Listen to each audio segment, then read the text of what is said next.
Friday இன்னைக்கு மதியம் லஞ்சுக்கு கீரை குழம்பு தான் வச்சுருந்தேன். தோட்டத்திலேருந்து அன்னைக்கு பூசணிக்காய் கொண்டு வந்தேன். அதை கட் பண்ணி ஃப்ரிட்ஜில் வச்சுருந்தேன். அதை இன்றைக்கி தான் பொரியல் வச்சேன். பூசணிக்காய் பொரியலுக்கு கொஞ்சமாக கடலெண்ணெய் ஊற்றிட்டு கடலைப்பருப்பு போடணும், கடுகு போடணும், சின்ன ஜீரகம் போடணும். கடுகு பொரிஞ்சதுக்கப்புறமா கருவேப்பிலையும் வெங்காயமும் போட்டு வதக்கணும். வெங்காயம் கண்ணாடி பதம் வந்ததுக்கப்புறமா கட் பண்ணி வச்சுருக்க பூசணிக்காய் போடணும். நல்லா மிக்ஸ் பண்ணி விட்டுட்டு ஒரு அரை கிளாஸ் போல் தண்ணி ஊற்றி இதை நல்லா கிண்டி விட்டுட்டு மூடி போட்டு வேக வைக்கணும். இது 90% வெந்ததுக்கப்புறமா உப்பு, மஞ்சத்தூள், மிளகாய்த்தூள், மல்லித்தூள் போட்டு ஒரு 2 நிமிஷம் வேக வைக்கணும். இதோடைய பச்சை வாசம் போயிருக்கும். கடைசியில் தேங்காய் திருவல், மல்லி இலை போட்டு இறக்கிற வேண்டியதான். சூப்பரான பூசணிக்காய் பொரியல் ரெடி ஆயிருச்சு. சிங்க்கு பக்கத்தில் இந்த இடத்துல ஒரு ரேக் மாட்டுறதுக்காக தான் தேனி ஆனந்தத்துலேருந்து ஒரு ஹூக் வாங்கிட்டு வந்திருந்தேன்.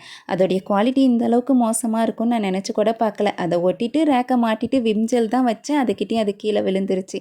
வீட்டில் இருக்க டபுள் சைட் டேப் வச்சாச்சு ஒட்டி பார்க்கலான்னு பார்த்தேன். அதுக்குமே அது நிற்கவே இல்லை. ரொம்ப நேரம் ட்ரை பண்ணிவிட்டு அடுத்த வேலையை பார்க்க ஆரம்பிச்சிட்டேன்.